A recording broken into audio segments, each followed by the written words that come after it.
नमस्कार मित्रों, स्वागत है आपका भक्ति 7-9 गे में, जहां भी हम लाते हैं भारत की रहस्यमयी, अलौकिक और अनसुनी कथाएं।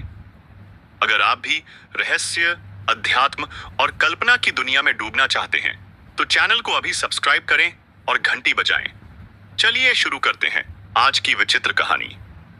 3 टांगों वाला अऋषि त्रिकालदर्शी, एक ऐसा ऋषि जो समय से परे है। बहुत समय पहले, जब देवता धरती पर विचरण करते थे और काल की रेखाएं धुंधली थीं, तब एक अद्भुत ऋषि ने जन्म लिया। उसका नाम था त्रिनेत्र मुनि, लेकिन दुनिया उन्हें जानती है सिर्फ एक नाम से, 3 टांगों वाला ऋषि त्रिकालदर्शी। समय के संयोग से जन्म। कहा जाता है कि उनका जन्म एक दुर्लभ ग्रहण के समय हुआ था, जब सूर्य, चंद्रमा और नक्षत्र एक सीध में आ गए थे। उस पल भूत, वर्तमान और भविष्य एक बिंदु पर मिले, और वहीं से जन्म हुआ इस दिव्य ऋषि का। उनके पास थी 3 टांगे और तीसरा नेत्र। पहली टांग उन्हें भूतकाल से जोड़ती थी, दूसरी वर्तमान में टिकाए रखती, और तीसरी टांग भविष्य की ओर उठती थी।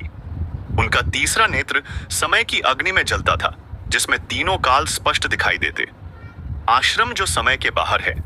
त्रिकालदर्शी किसी नगर या राज्य में नहीं रहते थे। उनका आश्रम काल के बाहर एक रहस्यमयी वन में था, जहां न तो सूरज उगता था न ढलता। कहते हैं सिर्फ वही लोग उनके पास पहुंच सकते हैं जिनका हृदय शुद्ध हो या जिनकी नियति भटक गई हो। राजा, साधु, राक्षस सभी उनकी शरण में आए, लेकिन जो झूठ लेकर आया वो कभी लौट नहीं पाया। राजा का अभिमान टूटा। एक बार एक घमंडी राजा राजनवीर ऋषि के पास गया।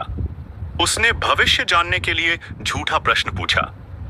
ऋषि मुस्कुराए और बोले, तू कल की बात पूछता है, पर तेरा झूठ तो बीते कल से मैं जानता हूं। भूल मत, मैं समय को नहीं, समय मुझे देखता है। राजा नतमस्तक हुआ और जीवन भर सत्य मार्ग पर चला। शाप या वरदान?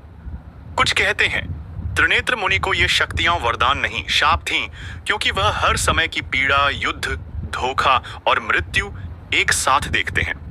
फिर भी वो मुस्कुराते हैं, क्योंकि जब कलयुग का अंत आएगा तो वो एक अंतिम सत्य कहेंगे, जो नई सृष्टि की शुरुआत करेगा। और तब तक वो ध्यान में लीन है काल के पार, जहां न भूत है न भविष्य, केवल शाश्वत सत्य। और आज भी लोग कहते हैं 3 टांगों वाला ऋषि देख रहा है, समय के पार, समय के भीतर और समय से ऊपर।